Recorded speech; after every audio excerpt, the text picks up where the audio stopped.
Bismillahirrahmanirrahim. Alhamdulillahirabbil alamin wa bihi nasta'in ala umuri dunya waddin wassalatu wassalamu ala asyrofil anbiya wal mursalin wa ala alihi washabihi wa man ittaba'ahum bi ihsan ila yaumiddin wa ba'du. Rabbi shrah li sadri wa yassir li amri wahlul 'uqdatam min lisani yafqahu qawli wa saddid lisani wahdi qalbi bi haqqi sayyidina Muhammadin sallallahu alaihi wasallam. Alhamdulillah, kita akan lanjutkan pembahasan dan pembacaan kitab Ihya Ulumuddin juz ketiga, kitab Syarhi Ajaibil Qalbi, menerangkan tentang keajaiban atau keunikan hati, di setengah keterangan tentang perusak-perusak hati oleh beliau Muhyiddin, dan juga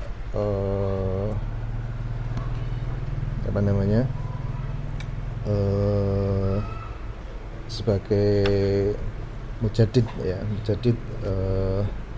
fiddin, yaitu Muhammad bin Muhammad Al-Ghazali At-Tusi rahimahullah ta'ala. Semoga Allah memberkati beliau, melimpahkan rahmat dan juga ampunan kepada beliau, guru-guru beliau, sampai murid beliau, hingga kita yang pada kesempatan hari ini mempelajari karya beliau rahimahullah ta'ala. Setelah kita kemarin sampaikan keterangan hati ketika disandarkan kepada ilmu-ilmu yang ada kaitannya dengan akal yang bersifat duniawi maupun ukhrawi, ya. Ada yang agama, ada yang dunia, ada yang akhirat. Maka kita bisa simpulkan sebagai review, karena terjeda satu pertemuan mungkin agak lupa atau pancen lupa. Tadi ilmu itu ada yang daruriyah, ada yang muktasibah, ya. Ada yang memang bawaan set dari penciptaan, ada yang memang harus kita upayakan, ya. Kalau kita bisa namakan ilmu-ilmu tersebut dengan yang sifatnya akli dan qalbi, ya. Ilmu yang sifatnya daruriyah, yang memang itu bawaan dari penciptaan manusia, maka tidak usah kita mencarinya, otomatis kita akan mendapatkan, ya, secara naluriah, yang itu akan bisa diserap akal, ya, ketika memang akal kita sudah sampai kepada masa tamyiz, ya. Jadi kalau urung ono akale, wah, kita ajak untuk memahami sesuatu, ya mereka tidak akan pernah mampu, karena pemahaman yang ada pada diri kita, walaupun itu settingnya bawaan dari Allah, tapi perkembangannya dan juga keluasannya itu bergantung kepada fase dari akal kita. Dan di memori akal kita itulah yang nanti ada rekaman, ya, jejak-jejak dari apa yang menjadi perilaku kita, baik itu yang zahir maupun yang batin, yang itu akan dipertanggungjawabkan di hadapan Allah Subhanahu wa taala, ya. Maka dari ilmu-ilmu tadi, hati bisa menampung semuanya, lalu bisa menjadi pengertian sampai pemahaman, sampai amaliyah, sampai pengamalan, ya.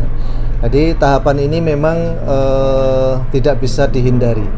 Tidak mungkin orang beramal kalau tidak punya pemahaman, tidak mungkin orang tidak belajar kalau tidak mungkin orang punya pemahaman kalau tidak belajar.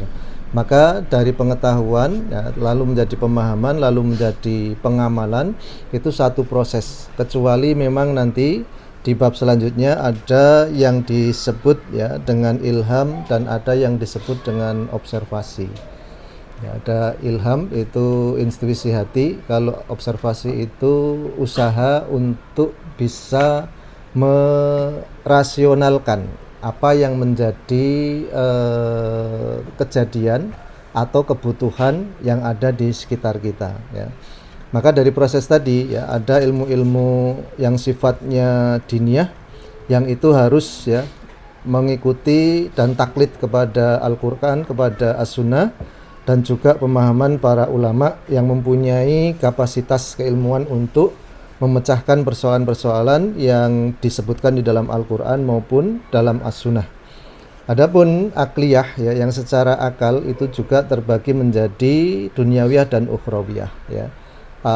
Kita akan bisa melogikakan dengan akal sehat kita apa yang menjadi penglihatan kita dunia pun pandangan. Nanti apa beda penglihatan dengan pandangan? Kalau penglihatan itu yang dohir, tapi kalau pandangan itu bisa dohir bisa batin.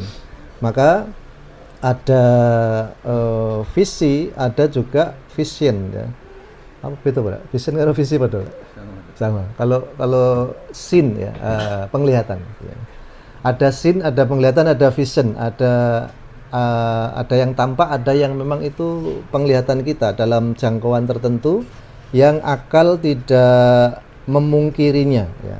Sebagaimana ahli visi hari ini ya bisa mengatakan sesuatu yang belum terjadi, dan lambat laun ketika memang masanya sudah mungkin ditampakkan kejadian-kejadian itu seperti yang pernah dikatakan orang-orang tertentu tadi. Somben bakaling ini, itu karena dia punya pandangan tadi ya. Nah, ini tidak dipungkiri oleh logika kita karena itu bisa diupayakan melalui usaha-usaha ya, yang sifatnya kesungguhan ya, dari akal maupun hati. Nah, semua dari pengetahuan, pemahaman itu tidak akan pernah menjadi amaliyah kecuali sudah turun ke hati sebagai ilmu dan pemahaman yang diberikan oleh Allah di dalam hati kita ya. Nah, itu yang disebut dengan anugerah ya. Nah, maka kemarin kita sampaikan proses turunnya pengetahuan menjadi pemahaman lalu bisa masuk ke hati sampai kita bisa melakukan dan maksimal di dalam pelaksanaannya sampai menjadi perilaku di bawah sadar, itu hanya bisa diupayakan dengan zikir. Nah, ini ya. Maka semua ahli thariqah itu amalannya zikir. Sampai nanti dia bisa konsisten dengan amal tertentu. Dia amalnya zikir saja gitu ya. Ada yang lafdiyah, ada yang kalamiyah ya, ada yang satu lafadz saja, biasanya penyebutannya pasti Allah ya, tapi ada yang kalimat, ada yang la ilaha illallah, ada yang subhanallah, ada yang Allahu akbar dan seperti itu. Nah, maka itu nanti latihan ya, butuh latihan. Nah, maka kita kemarin sampaikan apabila kita sudah mempunyai amalan zikir pagi, petang atau ba'da sholat, atau yang memang kita mendapatkan ijazah itu apa ya, diberi amalan khusus ya oleh orang-orang tertentu yang tahu kondisi kita, maka perlu dilestarikan ya supaya nanti pemahaman kita jadi amal ya. Ilmu jadi pemahaman, pemahaman jadi amal. Itu prosesnya harus melalui apa namanya? Dzikir ya. Karena dengan dzikir itu nanti bisa menenangkan hati dan membuka fikir. Nah, coba kan mikir makanya.